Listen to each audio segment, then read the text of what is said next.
Hello student, in this video we are concluding our introduction, simply our introduction into the circle.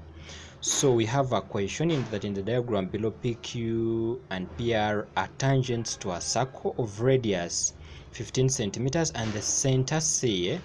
Then we have alpha as the angle subtended at the center. Then we have the half angle actually subtended.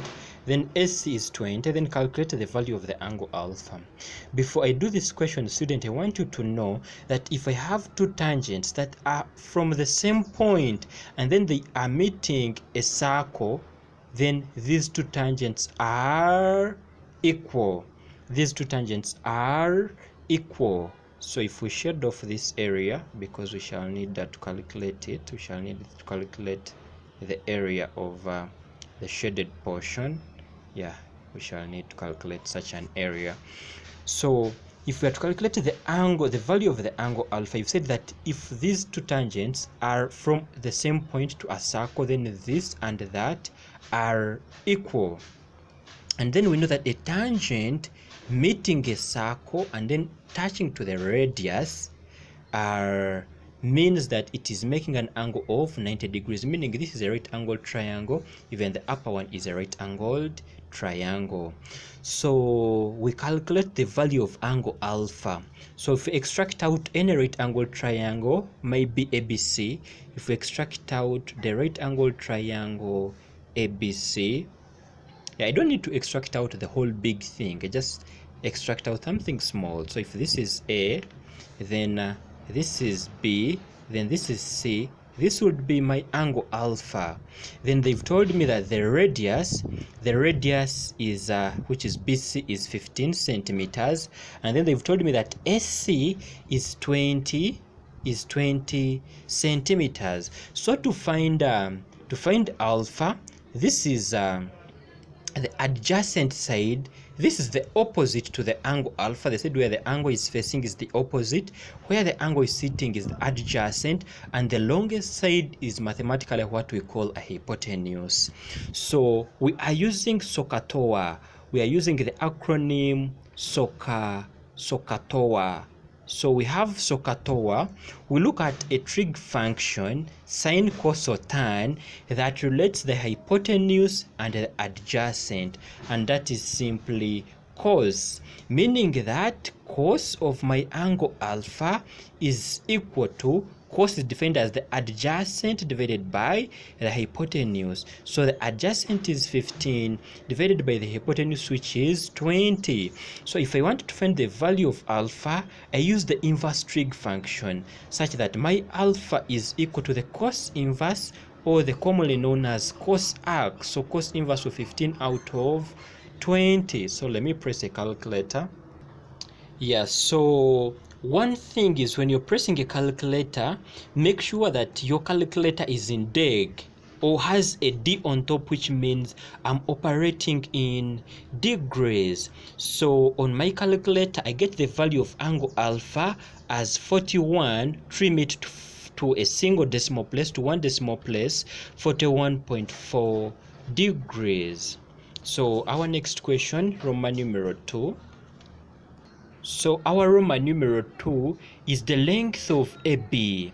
The length of AB, we can simply use, we can borrow Pythagoras, such that when I square AB plus BC squared, they give me the square of the hypotenuse. So I have there that AB squared, then adding one from the fact that if I square AB and then BC squared, they should give me the hypotenuse squared, such that my AB squared plus 15 squared is equal to a 20 squared, such that my AB squared is equal to, so 20 by 20 is 400, 20 by 20 is 400. Then the square of 15 is 15 multiplied by 15, which is this is 400. Then minus 2 to 5. Then I can take a square root on both sides. I take the square root on both sides. So I have 400 taking off 2 to 5. So this is the square root of 175, root of 175.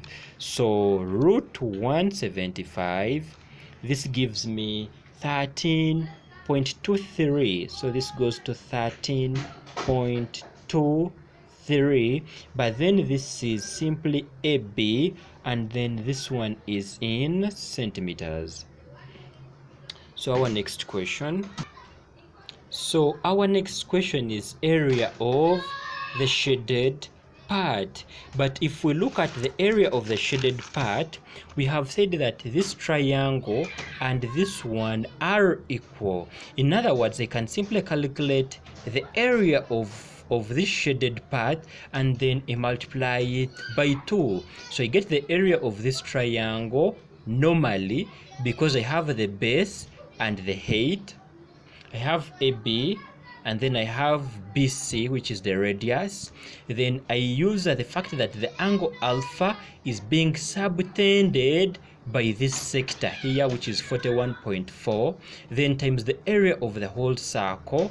Then I multiply everything by 2 to get the whole area of the shaded part. So there we don't really labor a lot.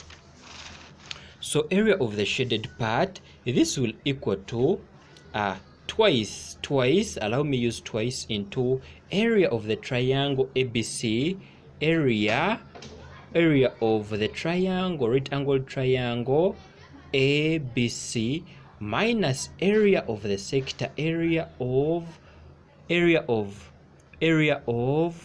the sector subtended by alpha, area of the sector subtended by alpha, such that I have this as twice into area of the triangle, which is a half, times the base. The base is the radius still, which is 15, multiplied by the height, which is AB, we are from calculating is at 13.23, then minus area of the sector, which is theta, which is 41.4, divided by 360, then multiplied by pi r squared, which is the area of the triangle, multiplied by 22 out of 7, multiplied by the radius squared, which is 15, multiplied by 15, such that use the calculator properly.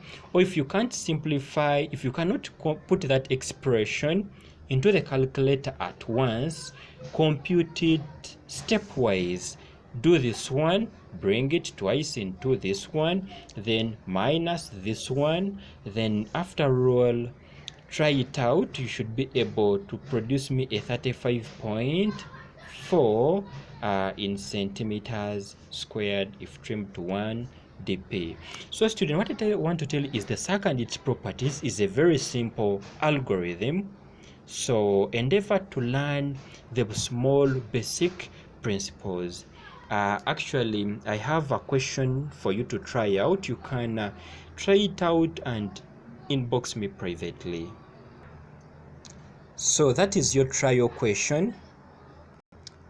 Oh, so sorry, not that one. That one is too simple. So this is your trial question. The figure below shows a square PQRS inscribed in a circle of radius 21. Radius is 21 centimeters. Then we want the length of the side of the square and then the area of the shaded part. I've managed to calculate and put for you those different values in brackets. Once you cannot produce a 29.7 and an area of 126 centimeters squared, inbox me privately and I'll be able to help you. Otherwise, hit the notification button and then subscribe to our channel, like our videos, such that we press this math. So our next thing is the angle properties of the circle.